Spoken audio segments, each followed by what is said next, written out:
guys, and welcome back to my channel. So as you can tell by the title, I'm going to be helping you to get all A's or lots of A's in your exams with Junior Cert or Leaving Cert. And yeah, I feel like I am kind of qualified because I did all higher level for my Junior Cert and I got 5 A's and like 4 B's. So I think I did pretty good. So I hope my tips that I use when I'm studying can help you to do the best in your exams that you can, and they just help you do well. So yeah, let's just get into the video. So my first tip is invest in exam papers. I know a lot of people don't want to buy exam papers because they think that's a lot of money to spend on some exam papers and I don't want to pay that money.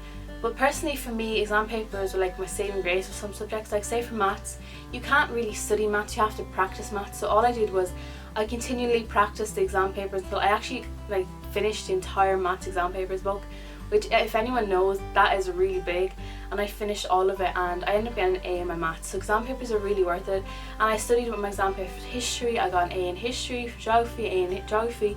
I just did it and I did it really well, and they're really worth the money and investment, and they have past questions from past exams, so they are likely those questions will come up again or be repeated, so you have a higher chance of doing well in your exam because you know some of the questions are going to come up and you've practiced them. So yeah, I would definitely say invest in exam papers because they are well worth the money and it won't be a waste and they'll really help you. My second tip is if you listen to music while you study, listen to music with no words, because if you listen to music with words, then you're tempted to sing along to the words, and then the information you're trying to learn isn't going into your brain because you're too busy singing the lyrics. Then you're getting confused and you're just not learning efficiently. So if you listen to music with no words, I like to listen to The River Flows In You, and it's just an instrumental piano piece, and it's just a good song to listen to, and because I don't like to study in silence, and it just really helped me to study. And now every time I hear it I'm like, oh my god, and I just think back to studying. But it was really helpful to have no words, because at the start I used to play songs with words and then I would just be like, oh my god, I'm getting distracted singing the words. So then I stopped that and I played music with no words, and then it just really helped me to concentrate and study better. So yes, listen to music with no words. My third tip is make a studying timetable. I personally find this really important because when I came home from a school day, I was actually being tired and I didn't want to have to be like, oh, I think I'll do this subject or maybe do this one. When I had a study timetable, I was like, okay, I'm going to do this one for 40 minutes and the next one for 40 minutes and have 5-minute breaks in between, and I had everything planned out, so I knew exactly what I was going to do, so I didn't have to like think about it. So when I got home, I wasn't like having any excuses to why I wasn't doing it because I didn't have anything prepared. I had the whole timetable ready and I knew exactly what I was going to do, so then I could just do them, and then I was finished for the evening, and then I could go watch my favourite programme or do whatever I wanted it because I had done my studying for the day. So definitely studying timetable is very important. You don't have to stick to it rigidly. I didn't sometimes. I just have to say like pick 3 subjects in a day, and then I'd kind of mix them around depending on what I want to do first and second, but I still did those subjects. But the studying timetable was almost like a guide to guide me what to do and make sure I was doing the subjects and that I was working and learning and studying well. So yeah, studying timetables are very important. My next tip is write notes on flashcards. So if you like to write notes, pages and pages of notes sometimes can be very like boring to look at, so maybe write them on flashcards, which are like just little like that size and they're different colours. So you can say if you're doing science, you could write like photosynthesis on the front, and on the back you could have the meaning and test yourself like photosynthesis, and then test yourself in the back and then flip it around and see if you got it right. And or you can just write notes. I used to do notes, I used to write history notes, but there were shorter versions of my long notes. So say if I had a page long notes of this, I try and make the more important information condensed into the flashcards, so then I could still read my long notes, but then I had my flashcards for the more important facts on them, so I could read them and get the more important facts. So it was just an easier way to learn, and then I cut out the kind of not important information, so I had the most important stuff learned in my brain so I could have that for my exam. So yeah, use flashcards, they are really helpful, and just write notes because they're really helpful as well. And if you don't want to write notes, you can write mind maps and do all different things like that, and do pictures, drawings, and it's just really helpful. So yeah, do that. My next tip is use colourful pens and highlighters and stationery, because when you're reading something with loads of black and white, you're going to be like really bored and your eyes aren't going to be concentrating. So if you see like something and it's highlighted in bright green, then you're like, okay, that looks important, and you read it and you learn that fact. So you do like green is very important, like orange not so important, and yellow is like I don't really need to know. So you just have those highlighted, and your facts, your key facts are all highlighted, so you know exactly what you have to learn, and then the information that is most important is stuck in your brain first, because that is what you see first when you visualize the page. So yeah, that is really important. And colourful pens as well, say for like if you're writing big long things, then you have meanings of something like notes, and then you have meanings in pink, or the important facts in red, or different colours will catch your eye and then you'll draw more attention to them and you will learn them better. So yes, use colourful pens, highlighters and stationery. They're very helpful in learning and studying efficiently. Next tip is study as early as possible, and I don't mean like in the morning time, study at like 6 a.m.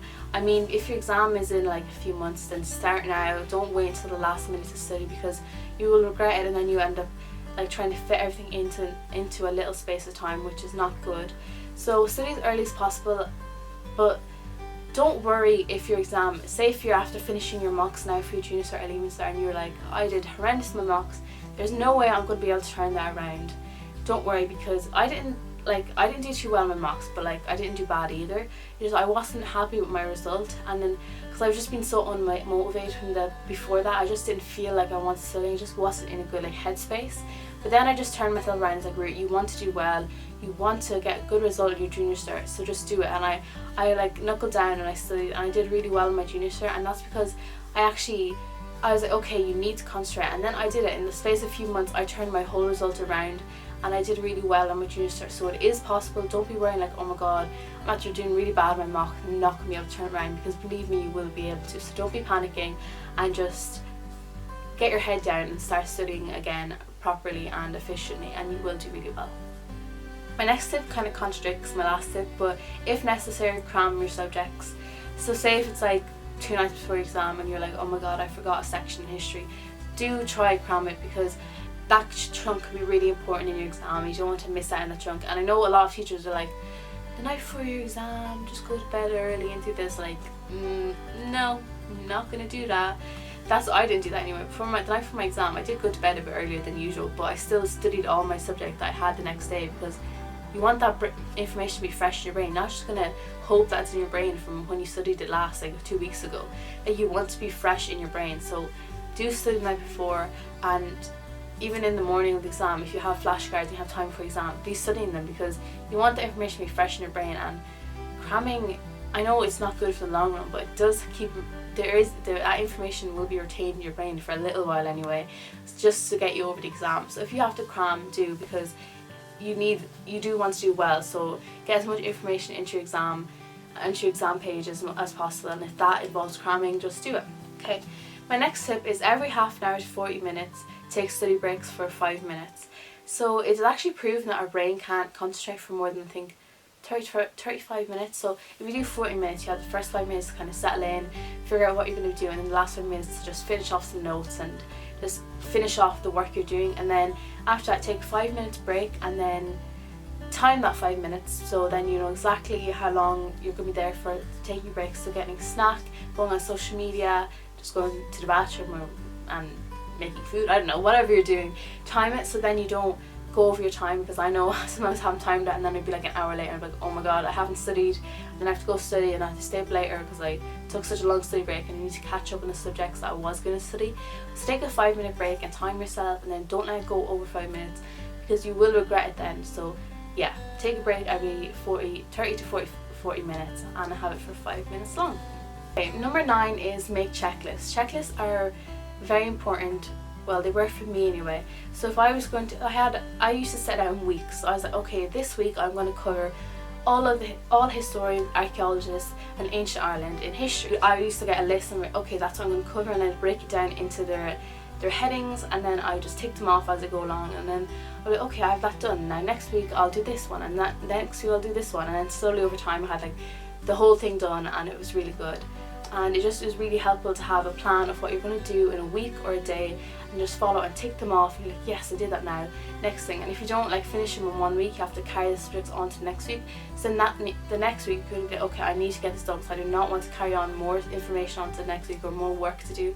So I'm just going to do it all this week, and then the next week, and the next week, and then some weeks will be shorter than others, because that's what I did. I used to have it up a bit, so I wouldn't have super long. I may have a longer week, 1 week of information, and the next week I might have shorter, and then kind of longer again. So it wasn't like I was having long weeks one after the other trying to learn all the information. I used to kind of break it up and make it a bit easier to learn. So yeah, lists are very important, and they really helped me in doing well in my junior cert. My last tip number 10, is put away your phone when you're studying. Don't have it out, it will be a distraction. You'll be tempted to see what the notification is, or what your friends are saying in your group chat, and who's texting you, and what's going on social media, on internet, Twitter, Instagram, whatever. So don't have it out on your table, because you will be tempted to grab it. Phone away and don't look at it. If you have any tip, 1 second, the phone is ringing. So guys, that is the end of my video. I hope you enjoyed it, and I hope you find my tips and tricks very helpful in your exams, and I wish you good luck in all your exams, that you do well. If you have any other tips for people below, just type them down in the comments so other people can see them and see what your tips are, so they can help them as well. And if you have any video suggestions, leave them down below as well. If you liked this video and thought it was very helpful, please give it a like, and don't forget to like, subscribe and comment below, and I will see you in my next one. Also, if you like my intro, like this video as well, because I think it's really cool. But anyway guys, see you soon. Bye! You love it how I'm